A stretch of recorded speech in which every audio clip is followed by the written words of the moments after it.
On this week's Cosmic Cantina, we dive into the astral realm and travel beyond the physical world. Is astral travel possible? And if so, how safe is it? We discuss the historical evidence and talk about our own personal stories of astral travel. I'm your host, Melissa Tittle, and every week I go to my favorite bar, Cosmic Cantina, and kick back with my co-hosts, Josh Golembeski and Matt O'Connor.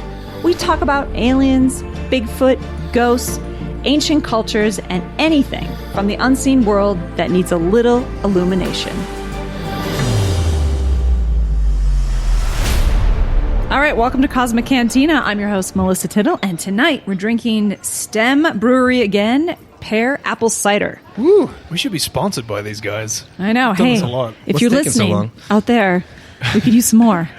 Yeah, we're running a little dry at the cantina here. Well, tonight, guys, we're going to talk about something that I personally really love. Oh, yeah? Astral travel. Oh, yeah. Yes. One of my favorite subjects. And we'll define what that is. So right now, if you're confused, it's okay. But first, I want to bring up an article because that's what I always do. Break it down. So astral travel, I should define what astral travel is. Astral travel is when you have an out-of-body experience, but you're able to control it, and you're able to go into other dimensions, and you're able to go out of your body, but you can control it. It's not just like you had near-death experience or your sleep paralysis.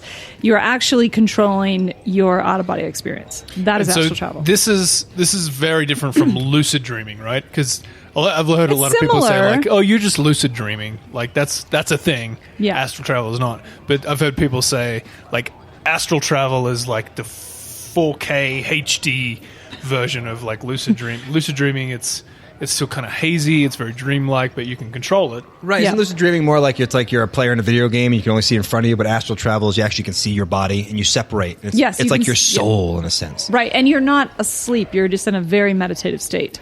So Yeah, it's a little clear. bit It's different. clear. It's a clear experience. Okay. Under your control. Yeah. All right, so I found this article, and it's titled, Physicists Provide Support for UFO Contact Through the Astral Projection. A physicist. A physicist. Nice. So this whole thing started with ufologists Brad and Sherry Steiger. They started... Oh, Brad Steiger. Yeah, okay. Yeah, so, they're pretty famous in the UFO space. Yep. They published a book called Real Encounters, Different Dimensions, and Otherworldly Beings. And in here they have hundreds of accounts of people that have had astral projection or astral travel type moments and have met or have had alien experiences. So they put all these experiences in their book, but they partnered with this physicist. His name is Robert Lanza. And he's theorized that afterlife could consist of consciousness being absorbed by a live counterpart in an alternative universe. Whoa, say that again? Okay. The afterlife could consist of the consciousness being absorbed by a live counterpart in an alternative universe. Whoa. So, his central theory is basically that anytime you leave your body, you're part of this one consciousness, this one space, that everything else is evolved. So you become equal with other dimensions, if you will. So you're not just physical anymore on your dimension on the Earth. Yeah. You're part of this one consciousness. So they took, they went through this whole thing with him, talking about the quantum field, and he was able to verify that most of the experiences that people have, now that's not every time that somebody goes into this other dimension or leaves their body, they see aliens, but anything that isn't physical could be considered an alien contact, right? Even if you've seen angels or Jesus. Yeah. Right? We talked about that before with a lot of these things. We give them different names, and I think based on your own conscious perception, what you know internally as like an alien or a jinn, or it could take on any name, or any form that it can show you. But is it all the same? It's like a drop in the ocean of consciousness. Could be anything. It's an ocean. The Steigers are really interested because they cover a lot of abduction cases. So I think that what they were trying just to prove was that these abduction cases, it's almost like forced astral travel. Like they're out of their body and they're having this experience. Ooh, that's interesting. Right? So, yeah, I like that. That could explain a lot. But back to Robert Lanza, he's kind of trying to prove that every time you leave your body, you're part of this one consciousness. So you can do it. You can learn to astral travel and have complete control, or sometimes it can happen to you. So that's kind of the story that was just very interesting. That whatever you're contacting in this other kind of one consciousness, other dimension, this is where people have a lot of experiences where they're dealing with, even in meditation, they're connecting with aliens or to other spirits. Huh. So some interesting things that I found about astral travel, because I've been researching a lot of ancient stuff lately. Yeah. I'm writing a new show. Astral travel isn't something new age. It just came out in the last 20 years. It is something that has been around for thousands of years. And so I want to cite a few sources. Doctor Strange taught me that. Yeah. Good point. Doctor Strange. They show you exactly how to astral travel. He astral travels out of his body to have a fight, right? Yeah. Right, with another spirit or somebody else's astral body. Yep. So, I mean, like, somebody thought about that, but that's just not a new concept. No. So, I'm just going to read a couple things. So, from the Bible, it says, the subtle body is attached to the physical body by means of a silver cord. The chapter of the book of Laelius is often cited in this respect. This is what it says. Before the silver cord be loosed, or the golden bowl be broken, or the pitcher be shattered at the fountain, or the wheel be broken at the cistern. This is referring to the silver cord that's attached to your body. So when you astral travel, you always have a cord that pulls you back into your physical body, and you can see it. Yeah, a lot of people reported that. Yeah. A lot of people report that, right? So they're saying that this is a chapter explaining about this person astral traveling. Paul's second epistle to the Corinthians is more general. It says, "I know a man in Christ who 14 years ago was caught up into the third heaven." So there's this idea that there's another place in between, right? There's this third heaven. This is kind of like the astral world. The astral world. Yeah, I've heard a lot of it explained, like physical, astral, then celestial world. Right. Yeah. Right. So the astral world is not heaven, just to be clear. That's not what they're saying. It's like it's not purgatory either, because it's not a bad place where things are indecisive. It's like it's an in-between. Yeah, it's an in-between. Yeah. It's an in-between place where you can communicate with other dimensions and other dimensional beings. Positive or negative. Yeah, positive or negative. It's like spiritual internet. Yeah. Right? Okay. Exactly. Yeah. I like Just that. be careful what you type in. So just to go through some other kind of ancient cultures. Ancient Egypt, they teach about the soul, the ba, as having ability to hover outside the body, otherwise known as via the ka, or the subtle body. So like they explain, this is all over Egyptian hieroglyphs, and you can find it in many of the temples. They show that the body hovers over, and it's not just about death, it's about the soul being able to leave and see its body. And that's what happens in astral travel. You literally leave and you can see your body. Right. And then you can leave your body, right? As long as you're attached to the silver cord. So ancient China talks about breathing meditations, drawing energy into a pearl that is then circulated. So when you learn how to astral travel, we learn about the silver cord, but they're talking about the energy into a pearl that then circulates. So they're talking about how you need to take your root chakra and I believe your throat chakra, and you need to spin them in opposite directions, but you need to give them light and spin them at the same time. This creates motion within your spine where the silver cord is attached. So you loosen your grip on your body. That's the whole point, is that you're taking your energy body out of your physical body. Okay. So when you say you need to spin these chakras, how does one do that? Just picture that happening? Or Yeah, so if you picture your root chakra is in your lower pelvis, and if you picture your root chakra is usually red.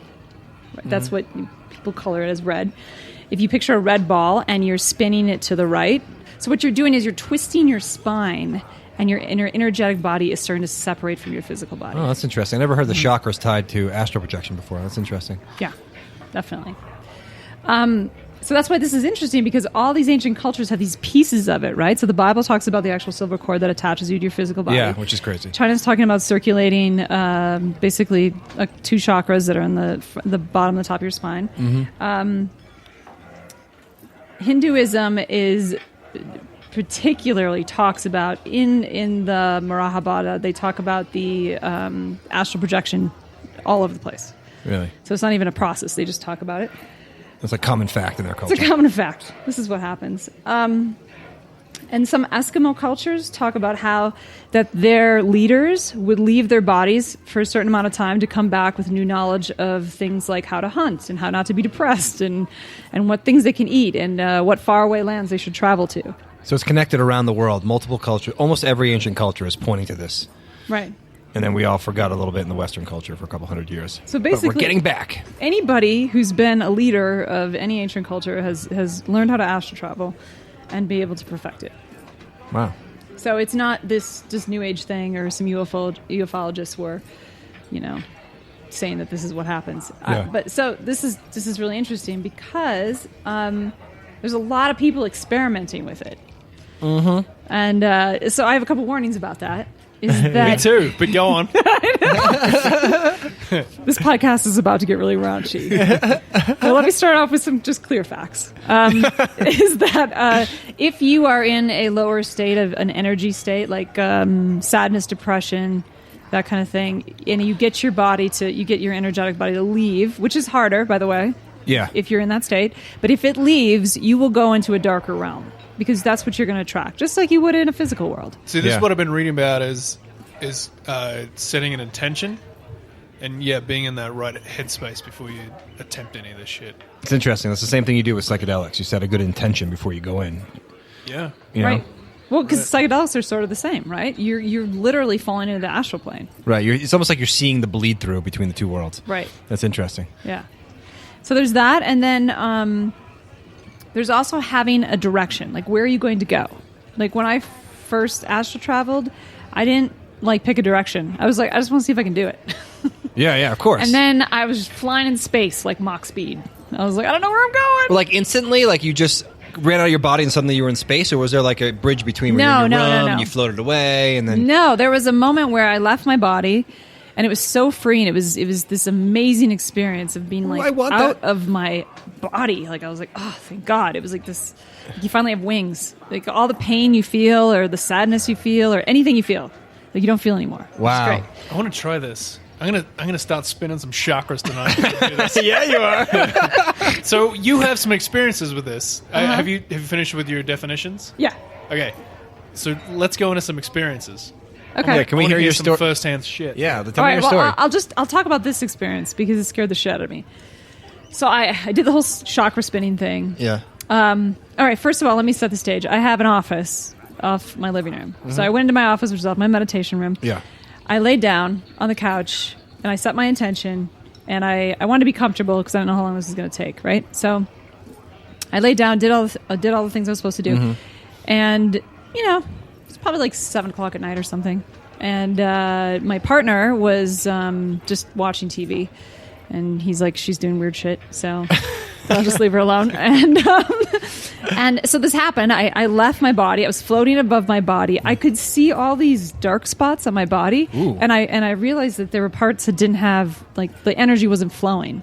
Huh. And I was really excited about this because I felt like, oh, and now I know how to fix it. I know where they are, right? Interesting. I was more in control of my body than I thought so because I was like, oh, I can see all the problems that I'm having, right? Yeah. And then I got bored with that. So I just, it was weird. I was like, I'm ready to go. And then I left. And then I left my place. I floated over the parking lot. And then I was like, I was in space. I was literally just in Star Trek. I was warp speed. I was like, wow. Gone. And I'm like, it was so amazing. I'm like, holy cow, this is amazing. I'm just flying through the stars, super fast. Could you see your hands and body at all? Yep. I could see that. But I was just so the feeling was exhilarating. I've never been, I shouldn't say that. Lots of times I've been happy, but I was just... No, right, because you're free of the human condition. It's not all bad. We all suffer in some way. You leave all your baggage back down in your body. Down. That must be freeing in a sense. Your sense of, your fear of death must have diminished. There was no fear. It was just excitement. You're like, whoa. But then I was like, wait a second, I don't know where I'm going. Where am I going? Right, just I never set up coordinates. Yeah. I wasn't like, I'm going to go to Mars or I want to go to someone's house. I was just in space. So then I decided I wanted to come back. That proved to be a little bit more difficult. Uh-oh. So I came back all the way to my place. I got into my office, and I couldn't get back into my body. So it's like, I guess what sleep paralysis is, except I'm looking outside of my body, like knocking on it like a door.